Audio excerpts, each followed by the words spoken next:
Hey everybody, so I'm making this video as a follow-up to this video that I made, which got over 2,000 views, 127 likes, and that's a lot for me because this is my first video on my channel. But when I looked at the comments, I was told to put more of my personality into it because the content is good, but I'm relying on AI too much.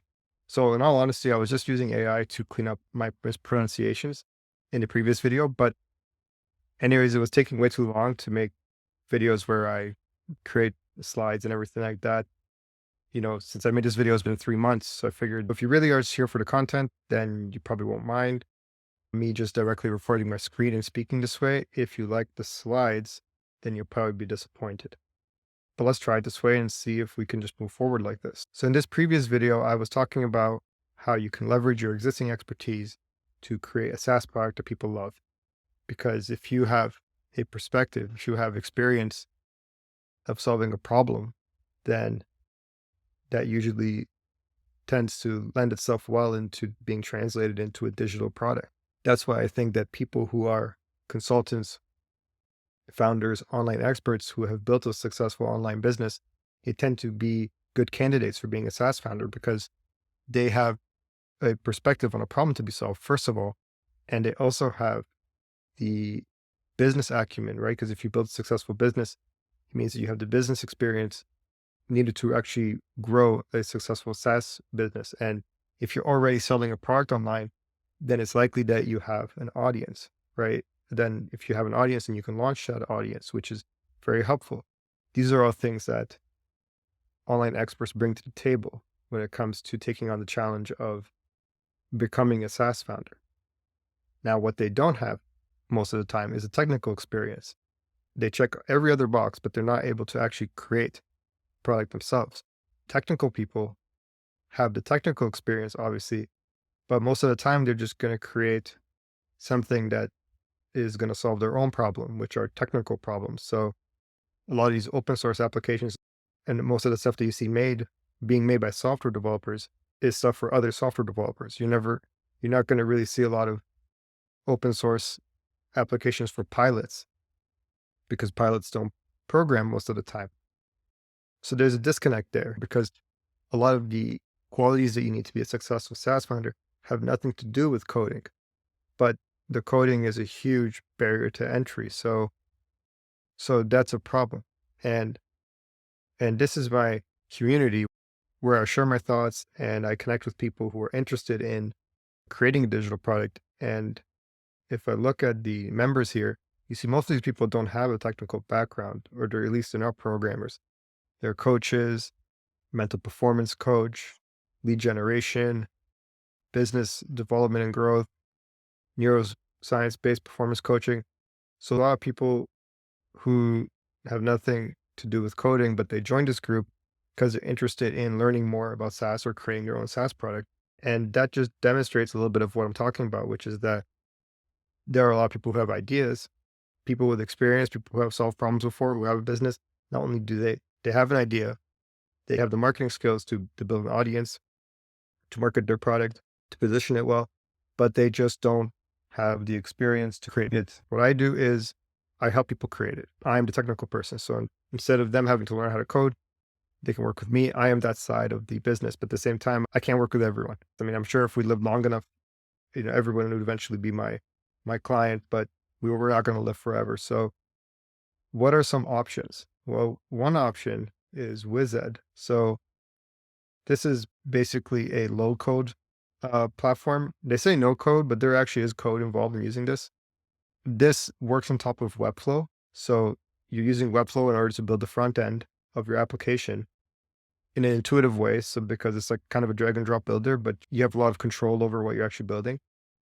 And WizEd basically provides the actions. So you're able to actually connect with a database, send data, let's say to an API, receive data back from API, and connect those actions in order to create a web application. So this lowers the barrier to entry. It still requires technical skills, but you can probably get an application made a lot quicker by using something like WizEd. Another option is something like Bubble. You might have heard of Bubble.io. They have something that's like this, except it's everything in one. So it's not like WizEd and then Webflow.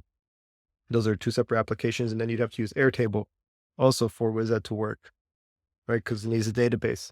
But Bubble is everything all in one. In all honesty, I've never used it too much, but I just don't like the idea of investing my time and energy into something that's very locked in, right? I like to use the best tool for every job.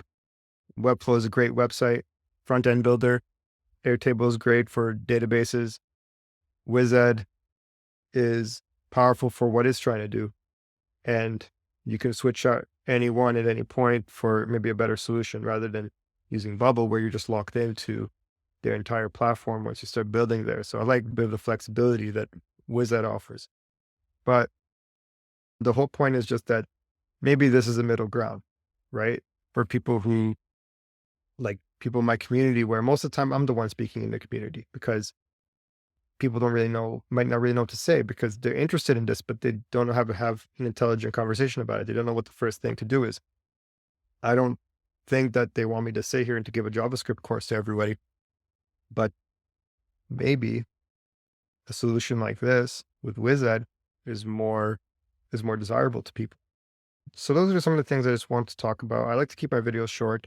I'm looking for that missing link in what would make this accessible to more people. I want to see more people having conversations about this. I'd like to see more people from non-technical backgrounds be able to create the applications that they want or that they envision without necessarily having to hire a developer. That would be great. I would like to see them be able to create their own MVP. Or at the very least, it would be cool if these types of technologies were leveraged so that it would be cheaper to create an MVP. So like, let's say, even if you wanted to work with me, I could be able to have a quicker turnaround on a project for you by leveraging technology like what I just showed you with lower costs, right? So now I'd be able to create more MVPs for more people. I think that could open doors for people, especially those with non-technical backgrounds, and also for people who create the software, because you could help more people and you could, get projects done quicker, because at the end of the day, you want to get something out in front of your customers as soon as you can. You don't want to spend the whole year building. The real truth is running software, it's working software, and anything that you can use to get out there quicker, that's probably a good thing. So that's what I have for this video. I invite you to join my community if you're interested in learning more about SaaS and having discussions. I hold a weekly collaboration call like you can see here. I'm going to be sitting in this chair just like this, and we can talk. You can share your questions about SaaS, and you can let me know about, what could help you. Maybe I'll build it for you, or maybe you want some direction on using applications like WizEd, or maybe even just technical consulting. If you have a project, you're getting a headache with your current developer and you want to know how to manage things more effectively, you can also come ask me those questions, because I've built SaaS products before for consumers, and I've been through all that. So please feel free to join my community, drop in for the collaboration calls, and that's all I've got for this video. So thank you very much for watching, and I'll just see you in the next one.